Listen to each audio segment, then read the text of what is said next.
Greetings ladies and gentlefish, and in this video I'm going to bring you a pair of games in the T21. Now T21 is an American tier 6 light tank. It's on the auto-loading line, but it's the last tank in the line that doesn't get an auto-loader. And a lot of people find this a very, at best, underwhelming machine, or uninspiring. If you've watched this channel for any time, you may be aware that I really like this thing. Now, look at the matchmaker. Sometimes you have to complain about it. This is a tier 6 light tank. It sees tier 7 games at best. This is a tier 7 game. Not only is it a tier 7 game, there's only one tier 7 on each side. In fact, not only that, there's one tier 7 and 3 tier 6s on each side. Basically, this is, in the T21, about as close as you get to God mode. We're also, of course, on Prokhorovka / Fiery Salient. Which is this? It's Fiery Salient, and it's an encounter game. So, the map could hardly be any better, the matchmaking couldn't be any better. Frankly, if we don't do well in this game, we have absolutely no one to blame but ourselves. So, what are we going to do? Well, if you've seen me play Encounter on this map before, you probably have a pretty good idea of where I'm going initially. There's a bush that I really, really like, especially if you have... Well, it's really nice if you have a good view range, and with binos on this tank, I most definitely do have a good view range. So, here is the bush in question. Here is me sitting in it. This is me turning on the binocular telescopes. And this is me seeing a very unfortunate PZSFL 4C, which for some reason there were quite a few of these things in this game. He appears to be running away, so I put a shot into him before he does so. BDR. Plow one into him as well. He's turning around to look at me. I get spotted and back off, ninjaing out of the way of his shot in the process. Now these shots are never going to do anything, those guys are actually the other side of the train tracks. Can I be annoying to this BDR again? Oh, hello Mr. BDR, bless. And pull back again so that we don't get shot. Now I've got a heavy tank with me, and I've got a tank destroyer and artillery in support, so this is not a terrible position at the moment, which is nice, and we're winning 3 kills to 0. Remember the BDR from earlier on? There he is. Hello friend. You having a good day? I do hope so. I am. BDR is dead. 4-1. Can't shoot the T1 heavy through the buildings, so I've got the ammunition. Let's just remove some of the buildings, see if I can shoot him then. No idea if I'll be able to or not, but I give it a go. Nope, can't seem to do anything more to these things. Oh well, that's unfortunate. He is dead. Scoreline now reads 5-3, and okay, a couple of enemy tank destroyers have been seen on the other slope to this hill.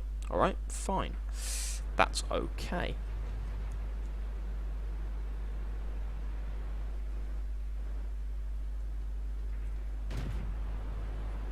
Ooh, take a pot shot over there, but nah. Alright.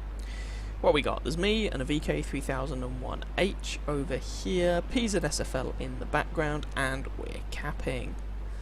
Okay. So moving up this hill to see if we can spot anybody.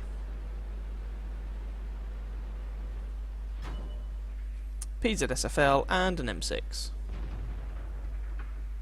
Not firing, don't want to get spotted, just letting other people shoot these guys.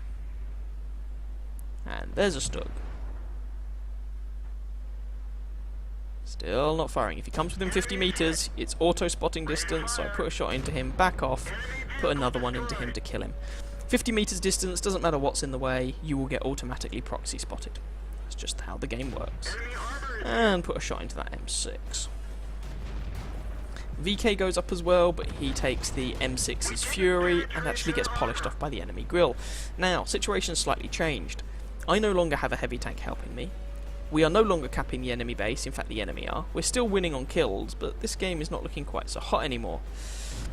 M6 comes for me, he tracks me, he's going for the ram, and not today, Sonny Jim. We just get out of the way and polish the guy off. And that's something that you can't do in every light tank. Just getting yourself out of the way like that. So much fun to do. Side of the turret of a VK3601H. This gun isn't especially accurate, but whatever. We've got the ammunition to apply shots into him. Didn't really pay attention. SU-85. He's trying a similar trick to his friend, and nope. Just nope. Not gonna happen. Sorry, mate. Next time, I would advise not doing that in a turretless tank destroyer versus a light tank. And we have a Panzer behind us. It's that PZSFL from earlier on. And he has put me in the one-shot range, which is unfortunate. He is also a one-shot though, so swings and roundabouts, and our artillery nails him. So there's that. So remember guys, if you see me driving a T21, don't necessarily try and ram me. Unless you're very confident it's going to work, and if you are going to do it, make sure you have a turret. Because that tank destroyer was just screwed. Right, let's spot the VK who is in the cap circle. Well, that is the plan anyway. Binos up. Now. Nope. He's probably hiding behind something. We just lost our AMX-12T. Ugh. Okay. This is getting a little bit dicey. So, those two, that trio of tanks, the PZSFL, SU-85 and the M6, whilst I survived and managed to get them all killed, it did cost me 2/3 of my health. So I'm now a one-shot for this VK if he's using the 88mm gun. If he's using the 75, I can take 2 shots, but he will reload quite quickly. Driving into the cap circle here does not tell me where the VK is exactly, but it does buy our team some time. It does stop the cap counter going up, and there's a PZSFL and an SU-152 coming to give me a hand. Ooh, there's an ELC. So I'm in no great rush. I'm perfectly happy for the SU to find this guy and tank him basically, and I'll plough shots into his side and rear. There he is. Hey, if the SU picks up the kill, that's also good. We just want this guy dead. So I'm being a little bit cautious. Oh, SU derps him in the face. Sweet, that works. AMX-12T, Grilla and ELC remaining. AMX is to my right-hand side. Finally notice. God, it took me long enough. And decide that I really can't be bothered to go and deal with him. ELC is also behind me. Nah, screw that. I'm gonna go and find their Grilla, who just nailed one of our tank destroyers. Which means he's just fired. Which means he's horrifically vulnerable and probably down in this corner. Hey look! Which means he's dead. And one more shot. I don't go for the ram because I'm on low health, and ammo rack him for these last 2 health, because why not? I don't go for the ram because I'm on low health and I don't want the AMX to just finish me off. I'm a one-shot for the ELC pretty reliably, but I wasn't for the AMX. AMX is now dead, the ELC is the only one left on the enemy team, and now he is dead as well, and voila! There we go. That was an ace tanker, which was nice. We didn't really do much in the way of spotting, but we racked up a nice amount of damage ourselves. That was excellent map and basically perfect matchmaking. You couldn't ask for the matchmaker to give you any more than that. Take a look at the post-battle results, and then we'll jump into game number 2.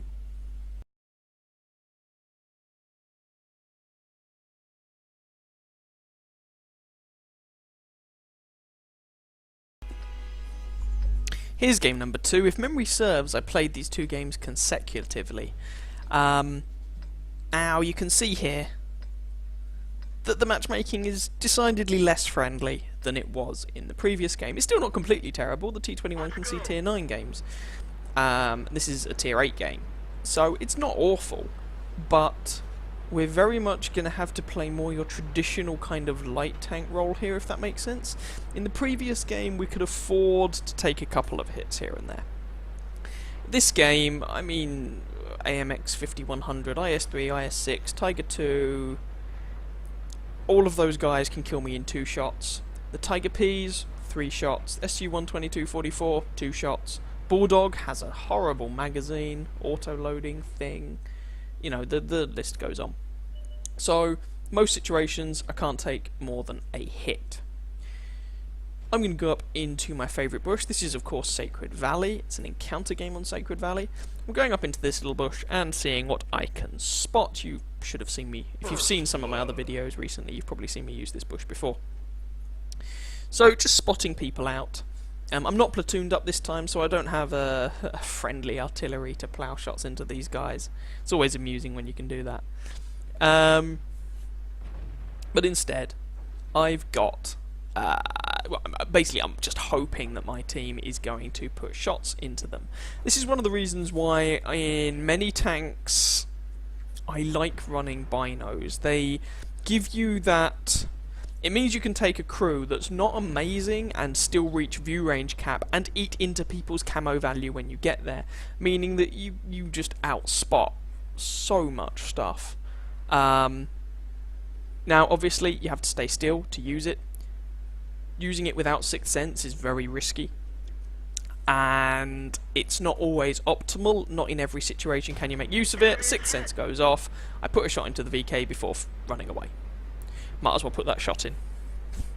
Because that cheeky little MT25 bugger, somehow I bounce him, flub my first shot though, and now we're going to get into a close range turning match with an MT25, which the T21 will win any day of the week, but this MT25 just does not seem to be paying attention. He appears to be pointing his gun in any direction other than the one where I am, and he's going to pay for it.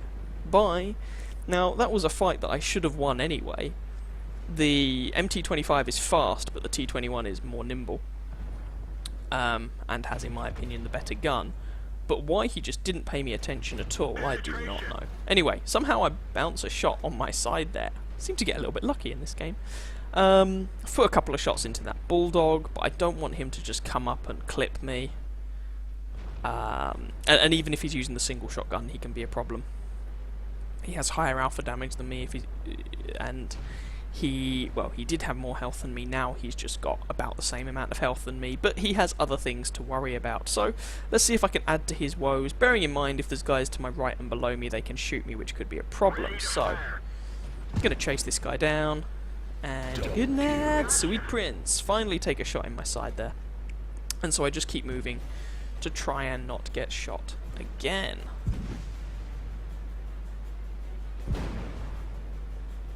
And duck behind this ridge line to give myself some cover. And in a roundabout way, we're probably going to return to our bush. Scoreline is 8-5. I really do think that the T21 plays like the old Chaffee, and I loved the old Chaffee, so that might explain why I really like the T21. Alright, these guys have all moved a bit further forward in my absence, so I can easily spot all of these fellows. Haven't been spotted, my Sixth Sense hasn't gone off, which is nice, but I'm still being a little bit cautious.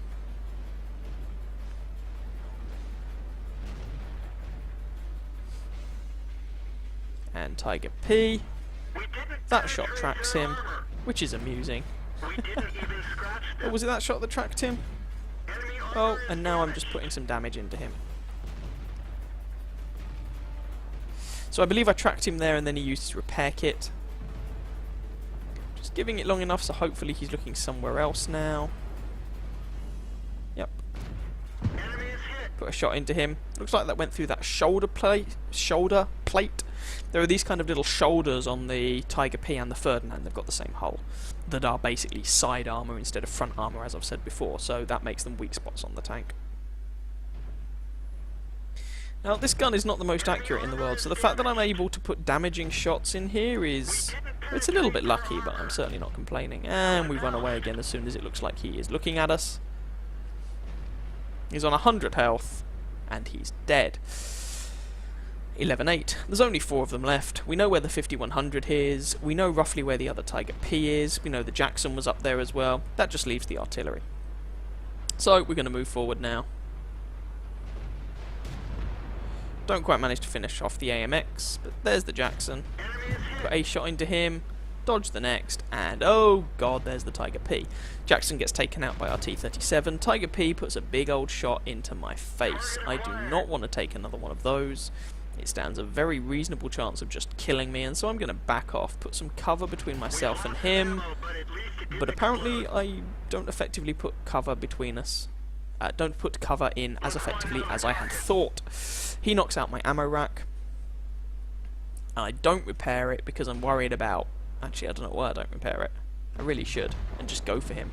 But instead, I decide to... Oh no, because there's one guy left. I satisfy myself with the fact that my friends will kill him. I think I was worried about losing a track. And I am then going to go over and try and do something about the enemy artillery with any luck.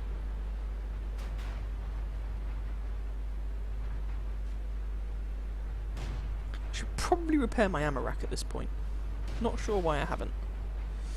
So the enemy artillery looks like, well, I reason that there's plenty of guys going up to the top of that hill. So instead, I'm going to go and see if the artillery is hiding up in B9, which is a fairly common spot for artillery to be hiding. And if he's got a camo net up, my teammates might have missed him. Having decided that, I then put my ammo rack back in. Oh no, the enemy artillery is indeed up that hill. Fair enough, hopefully my team can nail him. I don't have any shots. So it'll probably be a wasted ammo rack. Wasted repair kit, that was the word I was looking for. So I race up here, still overtaking the Stuart Emil. But the AC-46 gets in before I can and finishes the guy off. And that also ended up being an ace tanker. At the time I was surprised. I didn't think it was a particularly good game, but there we go. I'm not going to complain. I guess the damage I was doing, a chunk of it was to higher tier tanks, and I did get quite a lot of spotting and assistance damage, I think about 2,000. A good chunk of which was on that Tiger P that I tracked, which is nice. So, have a look at the post-battle results. I hope you guys enjoyed that pair of games in one of my favourite little machines in the game. Pardon me. If you did, please feel free to catch some of my other videos and or subscribe to my channel. And I wish you very happy hunting on that battlefield. Ciao, ciao.